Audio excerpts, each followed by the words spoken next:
In a world full of struggles like dropping the toast butter side down or losing the TV remote down the back of the sofa, it's reassuring to know we can achieve great things in video games via a little bit of practice or level grinding. We can save the world, no, the entire galaxy, and while there will probably be challenges along the way, we know that the game will offer us the opportunity to prove ourselves, to soar above the clouds, to conquer any foe.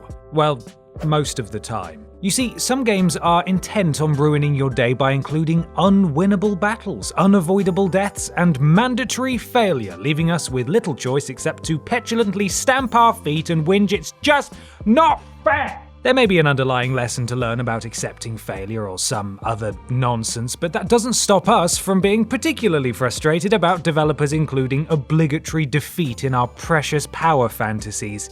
Let's look at some. I'm Ben from TripleJump, and here are 10 times games forced us to lose. Number 10. Until Dawn. Until Dawn is a narrative-based horror game that utilizes cheesy tropes to pit a range of unlikable teens against impending death and suffering. And although it may be tempting to encourage the characters to turn against each other and ultimately fall prey to psychos, wendigos, and Mike's itchy trigger finger, see our playthrough of Until Dawn for more gory details, I suppose the main aim of the game is to save everyone. Yes, even Emily. But don't you dare start this game feeling all heroic and motivated, because soon enough the punishing narrative sets the mood by seemingly killing off 2 of the arguably nicer characters within the first few minutes of gameplay. You're even led to believe that you can, in fact, save the 2 ill-fated sisters by choosing the optimal path when pursuing Hannah through the woods and accepting the help of a mysterious stranger. As the sisters plummet into the darkened mines at the end of the sequence, you may consider restarting the game to begin your adventure on a better foot by choosing different options and therefore saving the girls. But no,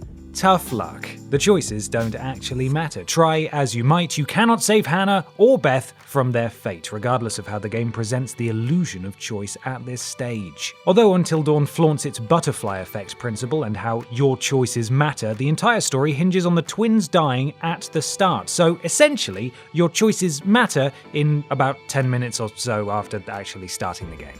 Number 9. Devil May Cry 5. 10 grueling years of waiting, daily prayers at the shrine of Dante, burning effigies of the DMC reboot Usurper, and finally, fans were graced with the return of the silver-haired OG husbando. We were more than ready to take hold of rebellion, pull that devil trigger, and lay waste to an onslaught of demon scum, so we fired up the disc, started a new game, only to be shoved into the stylish shoes of Nero, whereupon we were promptly battered to a pulp by the game's mysterious villain, Urizen. Hold on. We waited 10 years for this? Where's my Dante? I should be stingering my way through enemies by now, but instead Capcom delivered a prologue in a way completely new to fans of the series, with Dante's failure. Although it is in fact possible to defeat Urizen on your first try, it is more likely that you do so after starting a New Game Plus run, at which point you're kitted out with devil breakers and a sexy new devil trigger. Defeating Urizen unlocks a secret ending that is not canon to the game, rolling credits and revealing a quaint family photo of the characters by way of a reward. In order to access the rest of the game and consequently the canon narrative, the player must fail under the onslaught of Urizen's power, leaving Dante, Lady, and Trish to face the wrath of the Demon King while V drags Nero away, kicking and screaming. Number 8. Uncharted 4: A Thief's End.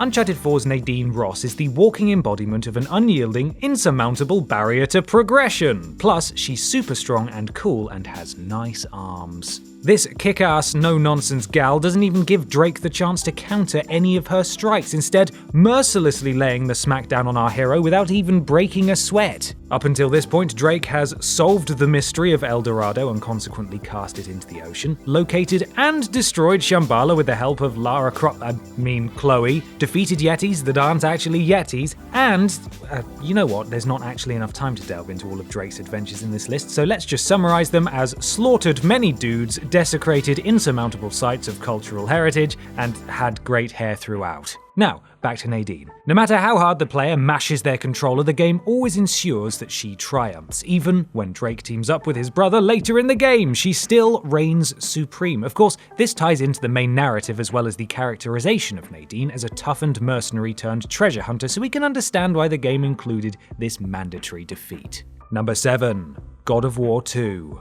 Oh, Kratos, the video game character most in need of browsing through pictures of kittens on his lunch break. Although he may have mellowed slightly during the events of the latest installment, which is really saying something, his outstanding fury was nothing shy of legendary in his younger days. And you can't even blame the guy, since God of War 2 included an unbeatable boss fight at the very start of the game. In fact, I'm sure a few of us felt the same way when pesky old Zeus double-crossed our Spartan sweetheart after that brutal fight with the Colossus.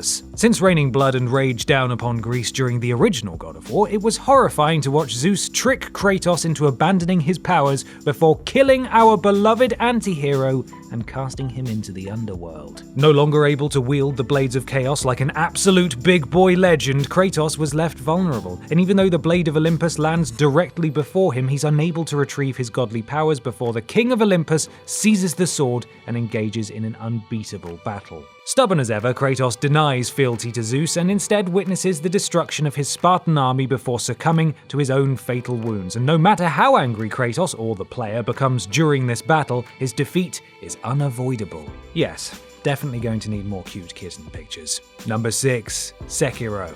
Shadows Die Twice. Oh, From Software, you treat us so badly, but we just can't quit you. Even though Sekiro is a marked departure from the Soulsborne series, it's almost par for the course for From Software experiences to include infuriatingly brutal boss battles and even basic enemies that can tear you a new one if underestimated. For that reason, it's relatively unsurprising for this title to feature an almost unbeatable samurai legend at the very start of the game. Stepping into the sandals of wolf, shinobi, and personal bodyguard to the divine heir, the player finds themselves in a fictionalized, enchanting version of Japan's Sengoku period. Throughout the game, Wolf encounters scores of enemies that must be bested via acute use of stealth and fundamental Iaijutsu techniques, including annoying archers, giant apes, divine dragons, and god-tier samurai masters. Even the chickens want a piece of you. Stop! Oh my god! And yes, to set the standard for this grueling level of difficulty, Geneshiro, the first boss of the game, is practically unbeatable. Now, before you rush to the comments and say, actually, it is possible to defeat Geneshiro in combat. From Software has included a failsafe to ensure the game appropriately demoralizes you regardless of your prowess in the first battle. Even if you do manage to whittle down Geneshiro's health, the resulting cutscene still ignores your skill or blind luck and enforces your defeat. Fight well, fight badly, cry in a corner like I did, it doesn't matter. Geneshiro still defeats Wolf, chops off his arm, and takes the divine heir. Even after receiving a seemingly killing blow, your antagonist still has the gall to stride away with nary a limp or stumble through the picturesque field, which is just unfair, really. Number 5. Final Fantasy IX.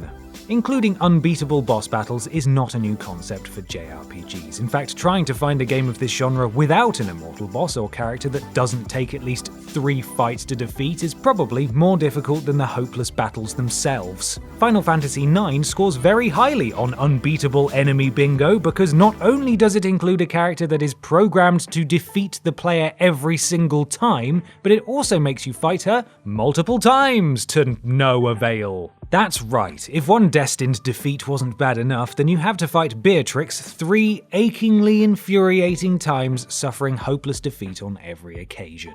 It is therefore unsurprising that the world-renowned general of the Alexandrian army is characterized as proud, merciless, and in possession of extraordinary skill. Upon hearing her boast of single-handedly killing 100 knights, it took all of our courage not to jump on the nearest chocobo and run for the hills. But after steeling our nerves and gladly accepting numerous and thorough beatings, we were rewarded with Beatrix's help and support further on in the game. Together with her weapon, Save the Queen, she joins the party temporarily to aid them in their plight. And to be honest, after all the merciless beatings when we opted to steal items instead of attack her, it's the least we could do. Thanks for the potions. Number 4. Yakuza Zero.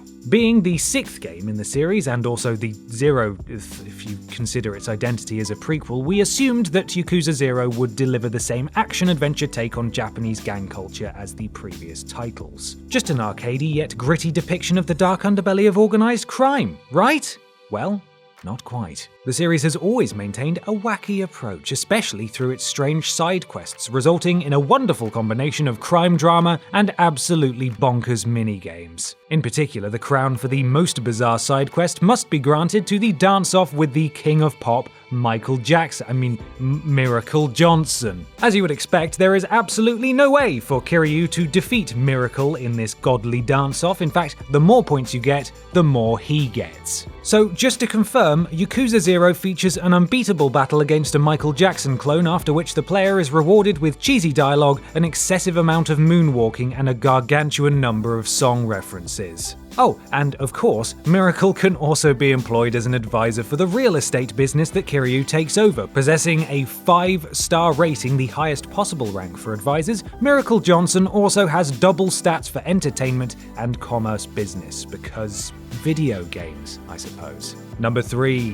Hellblade: Senua's Sacrifice. A dark fantasy action-adventure game developed and published by Ninja Theory, Hellblade follows the struggles of Senua, a picked warrior making her way to Helheim after the death of her lover. The gameplay itself acts as a representation of Senua's struggle with psychosis, most commonly manifesting in the haunting presence of the darkness and the ever-demoralizing voices of the Furies within her head. Even the puzzle-solving elements of the game reflect this theme by relying on Senua's unusual perception of the world around her to discover the way forward. Quite naturally, Ninja Theory also utilized the concept of unbeatable battles to further illustrate the struggles of their protagonist. This manifests at the end of the game when Senua is faced with an unending legion of Hela's warriors, believing this to be the last hurdle to overcome before resurrecting her beloved. Soon, however, both Senua and the player start to realize that the enemies aren't stopping, they aren't even slowing down. There's nothing left to do except relinquish the quest and fall beneath Hela's legion. This perfectly echoes Senua's realization that it's not possible to bring her lover back from the dead. She was both metaphorically and literally fighting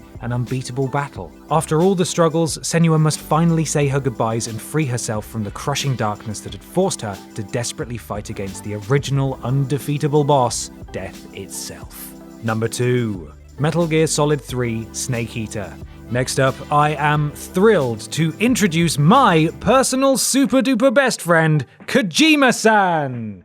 Of course, Kojima isn't actually here, he's too busy hanging out with his real best friend, Jeff Keighley. In a game series that features the likes of nanomachines, super soldiers, fourth-wall-breaking tech ninjas, and snakes both liquid and solid, it may not surprise you that Kojima-san, my BFF, also incorporated a game over screen in which Snake, of the naked variety, is in fact not quite dead. The sorrow, both the name of an iconic MGS boss as well as the emotion I feel when trying to dissect the series' tumultuous plot, faces off with Snake in an otherworldly locale complete with ghostly apparitions and strange wailing sounds. Continue to wade through the spooky swamp and Snake will suddenly collapse in pain upon finally coming face to face with the sorrow. The words "Snake is dead" then appear on screen, leaving most players wondering as to what actually just happened. Fear not, however, for on this game over screen, you are actually required to use Snake's revival pill. Therefore, not only does this unpleasant walk in the woods end with a mandatory death, the player must traverse the dreaded game over screen in order to undo Kojima's pesky bamboozle. What a crazy boy. Number 1. Dark Souls. In a list about death and defeat, of course Dark Souls reigns supreme. The series is now synonymous with suffering, struggles, and loss, and even the meme "This is the real Dark Souls" is a humorous take on the harsh nature of the gameplay, especially for players new to the franchise. In a game as merciless as this, you would think there to be little need for mandatory defeat, considering you'll be dying enough as it is. But, of course, From Software insisted on including an undefeatable boss, just to rub salt into our many, many wounds.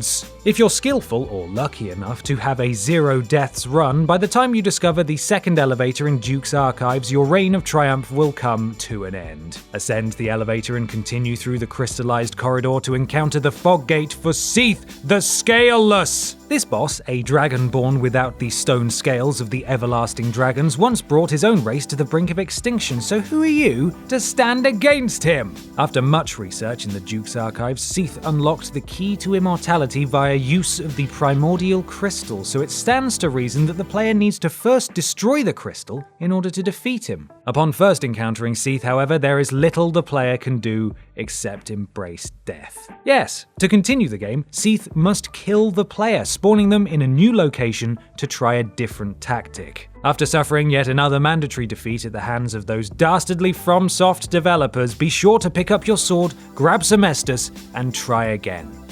And again. And probably again, don't try to fool yourself.